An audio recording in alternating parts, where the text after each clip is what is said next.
जय हिंद बच्चों, स्वागत है आप सबका डिस्कवरी डिफेंस एकेडमी की इस ऑनलाइन प्लेटफॉर्म पे। तो इस नए प्लेटफॉर्म से हम आपका जो चीज़ें हैं, जो तैयारी है, उसको शुरुआत से उठाते हुए आगे बढ़ाते हुए जो पुराने हमारे छात्र हैं, छात्राएं हैं, उनके बची हुई जो चीज़ें हैं उनको आगे कंटिन्यू करते हुए पूरा का पूरा सिलेबस कंप्लीट कराते हुए, उनकी प्रैक्टिस भी अच्छे से कराते हुए आपको एकदम समर्थ बना के आपको सफलता की ओर आगे बढ़ाते हुए सफलता में पहुंचाएंगे। यह जीके की क्लास है। एयरफोर्स, नेवी, एमएनएस, जीडी, इन सब में जीके आता है। पहले तो let me tell you the difference between GK and GS. GK और जीएस दो अलग अलग चीज़ होती है। जीके में मतलब आपको बस देखना है कि क्या है, जीएस उसमें ऐड हो जाता है कि क्यों है, क्यों है। इसका मतलब ये बस फैक्ट है जीके, और जीएस कॉन्सेप्ट भी आ जाता है। तो जीएस आपको नहीं देखना है। जीएस को एनडीए में थोड़ा बहुत और सीडीएस, एफकैट और सीएपीएफ, इनमें इनको वरीयता जीएस को दी जाती है। इसमें जीएस आता है और कारण भी है, इसमें ग्रेजुएट मांगता है, ग्रेजुएट मांगता है, इसमें +2 मांगता है, इंटर मांगता है। तो इंटर में जीके देखा जाता है, यहाँ भी इंटर है, लेकिन फैक्ट के अलावा कुछ कंसेप्ट भी आता है, क्योंकि यूपीएससी का एग्जाम है।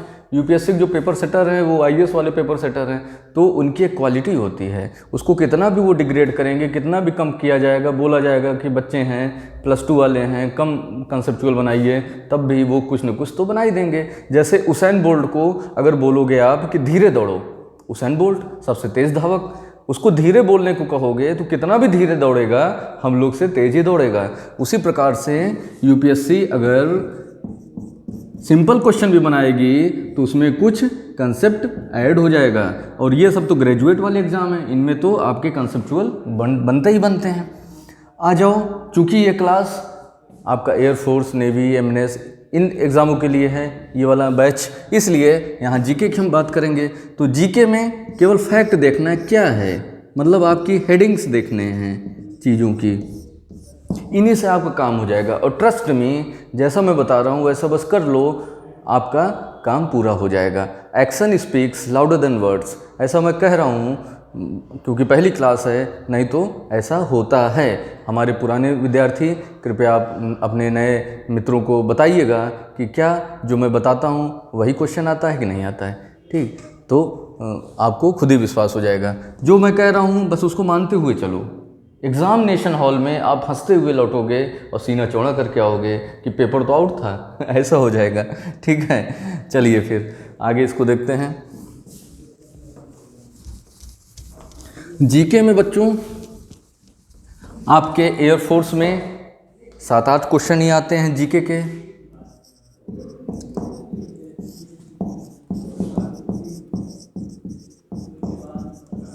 ठीक, नेवी में आपके 14-15 क्वेश्चन आ जाते हैं जीके से। एमएनएस में आपके 35 के राउंड आ जाते हैं। लेकिन सबका लेवल सेम है, मतलब ये जीके है, फैक्चुअल है। पहली बात तो इसको समझ लीजिए, आपको जो सा एग्जाम देना है उसके हिसाब से तैयारी करिए। एयरफोर्स देना है तो 6 से 7-8 क्वेश्चन आपके जीके से आएंगे, बाकी रीजनिंग और अरिथमेटिक से आएंगे, जो हमारे पंकज देवा सर आपको कंटिन्यू करेंगे। नेवी एग्जाम आपको क्लियर करना है तो जीके के 14-15 क्वेश्चन आ जाएंगे, इनको भी तैयार करना है। इसमें करंट भी इंक्लूड है, वो भी अभी मैं चर्चा करता हूँ। एमएनएस में आपके 35 क्वेश्चन आ जाएंगे, तो एमएनएस के 50 में से 35 क्वेश्चन आपके मुट्ठी में रहने चाहिए। ठीक, लेवल आपके इजी हैं, लेवल इजी होता है और फैक्चुअल होता है। ठीक है, तो ये तो हुआ इसका कि आपको पहले ये समझना है कि आप जो एग्ज़ाम देने जा रहे हो उस एग्ज़ाम का लेवल क्या है, उस एग्ज़ाम को कैसे हैंडल करना है। तो ये रही उसकी जानकारी आपको कि इस जीके में कितने क्वेश्चन आ रहे हैं और किस लेवल के आ रहे हैं।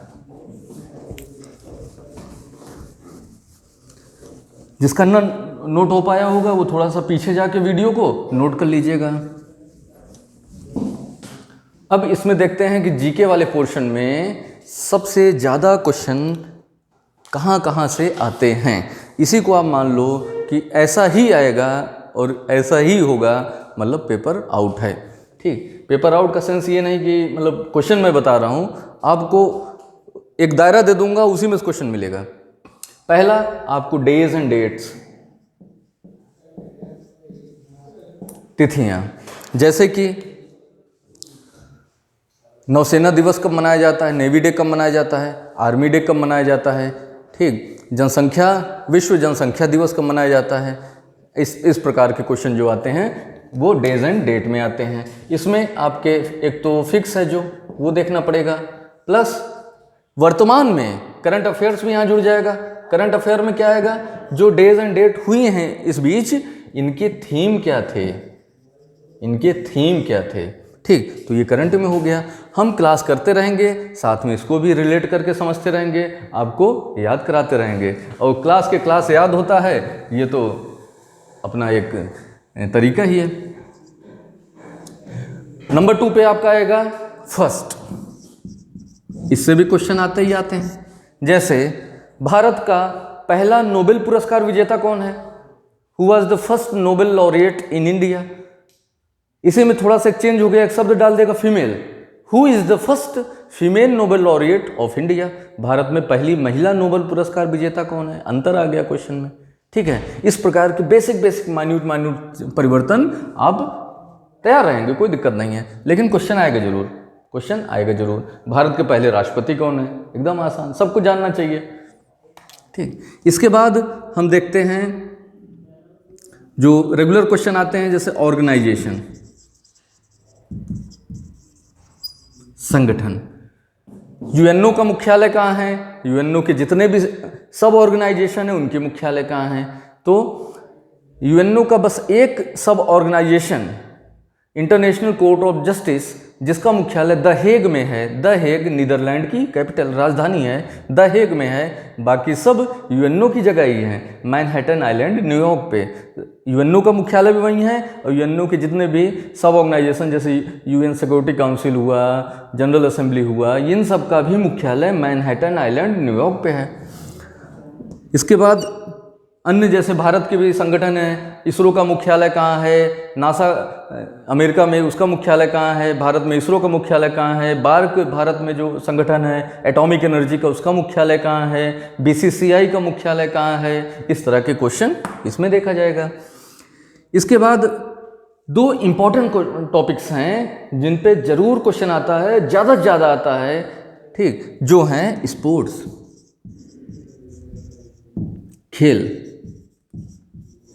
और पुरस्कार, प्राइजेस। इन पे क्वेश्चन निश्चित तौर पे आएगा, और कभी कभी 2 क्वेश्चन भी आ जाता है।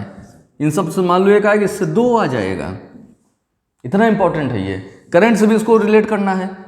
इस वर्ष राजीव गांधी खेल रत्न पुरस्कार किसको मिला, ठीक, करंट से भी इसको जोड़ना है, ये इंक्लूड हो गया इसमें। इसके साथ साथ एब्रीविएशन, यहाँ पे गौर फरमाइएगा। मैं वही कहूँगा, क्वेश्चन आपको मिलेगा ही मिलेगा। वो क्या है कि कंप्यूटर का एब्रीविएशन एयरफोर्स के एग्जाम में एक तरह से उनका ट्रेंड बन गया है, कंपलसरी आएगा, आएगा ही आएगा। कंप्यूटर का एब्रीविएशन जरूर से जरूर आएगा बच्चों, जरूर आएगा।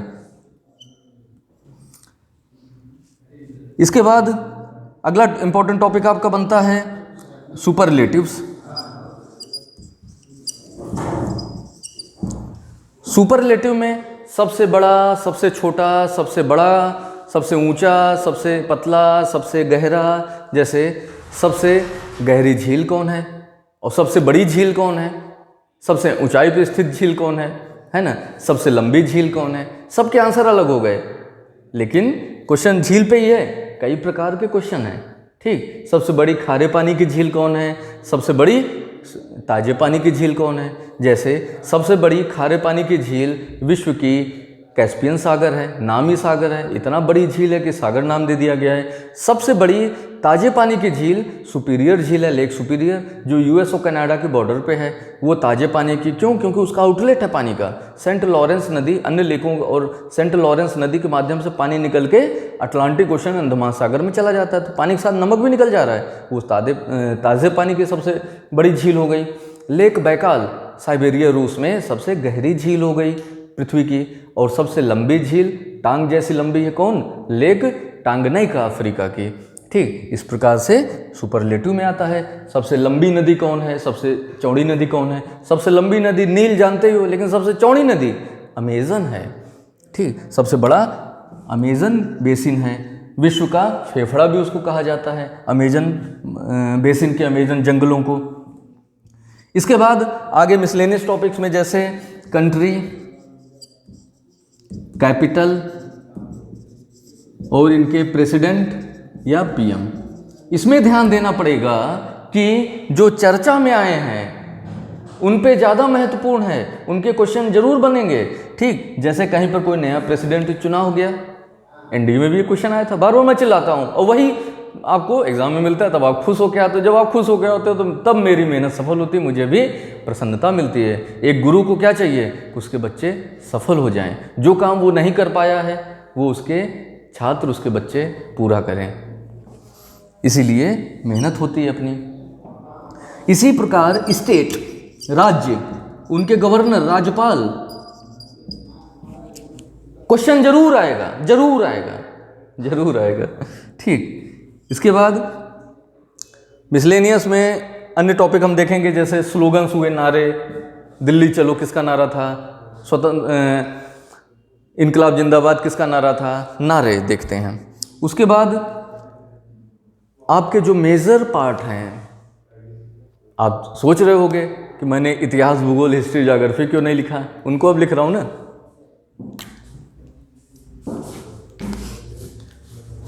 हिस्ट्री सबसे बड़े part, geography, polity, economy, physics, chemistry, biology. कभी अब सेंसस नहीं आने वाला है तो सेंसस पे भी क्वेश्चन आएगा।